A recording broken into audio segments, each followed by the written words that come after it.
আসসালামু আলাইকুম দর্শক, ব্রেকিং একটা খবর। প্রধান উপদেষ্টার বক্তব্যে নেই জিয়াউর রহমানের নাম, হতাশ হয়েছেন বিএনপি।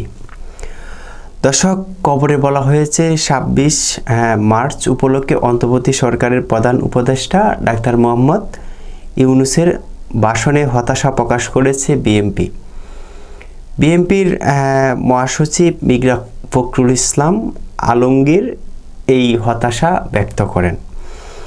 বুধবার ২৬ মার্চ সকালে ৯টায় মহান স্বাধীনতা দিবস উপলক্ষে জিয়া উদ্যানে জিয়াউর রহমানের মাজারে শ্রদ্ধা নিবেদন শেষে সাংবাদিকদের তিনি বলেন, প্রধান উপদেষ্টার ভাষণে আমি অন্তত হতাশ হয়েছি।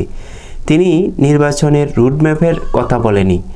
তিনি স্বাধীনতার ঘোষক বীর উত্তম জিয়াউর রহমানের নাম একবারও উচ্চারণ করেনি, অথচ এটাই সত্য ইতিহাস।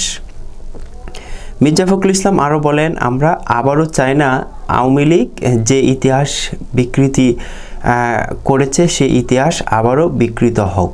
প্রকৃত সত্যকে উদ্ঘাটিত করে জনগণের যে আকাঙ্ক্ষা একটি গণতান্ত্রিক সরকার, সেই গণতান্ত্রিক সরকারের যত দ্রুত ফিরে যাওয়া যাবে আমাদের সমস্যাগুলো ততই সমাধান হবে বলে আমরা বিশ্বাস করি।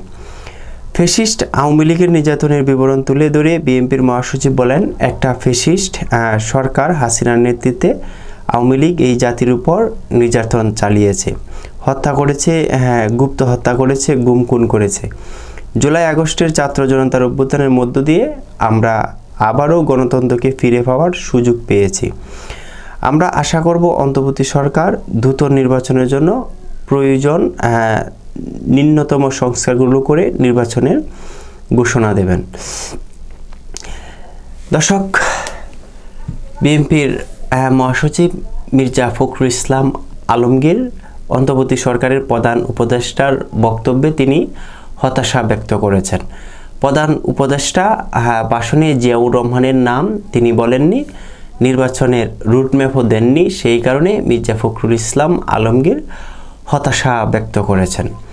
দর্শক, প্রধান উপদেষ্টা অন্তর্বর্তী সরকারের ডক্টর ইউনূস যে সময় থেকে বাংলাদেশের দায়িত্ব নিয়েছে, সেই সময় থেকে শুধু নির্বাচন নির্বাচন নির্বাচন, কবে হচ্ছে, কখন হচ্ছে। একদিকে দেশে চতুর্দিকে দর্শক, লুটপাট, চুরি, ডাকাতি, মানে সব কিছু বেড়ে চলেছে। অন্যদিকে শুধু নির্বাচন কবে, রুটম্যাপ কবে, এগুলো কিন্তু বিএনপিরা নেতাকর্মীরা বলে আসছে। এখন প্রশ্ন হচ্ছে, ছাত্রদের যে কথা, তাদের কথা হচ্ছে যে আপনারা বিএনপিকে বলেছেন নির্বাচন হবে, নির্বাচনের ব্যবস্থা আমরাই করব, কিন্তু আপনাদের সংস্কার ও বিচারে সহযোগিতা করতে হবে, তাহলে নির্বাচনের ব্যবস্থা ছাত্ররাই করে দেবে। কিন্তু এখন যে মির্জা ফখরুল ইসলাম আলমগীর সাহেবের বক্তব্য যে প্রধান উপদেষ্টা জিয়াউর রহমানের নাম নেননি এবং নির্বাচনের রুটম্যাপ দেননি। দর্শক, নির্বাচন আমি মনে করছি অতি দ্রুতই করে ফেলা প্রয়োজন, না হলে দেশের যে অবস্থা, দেশ কিন্তু অনেকটাই বিশৃঙ্খলার দিকে দিন দিন চলে যাচ্ছে।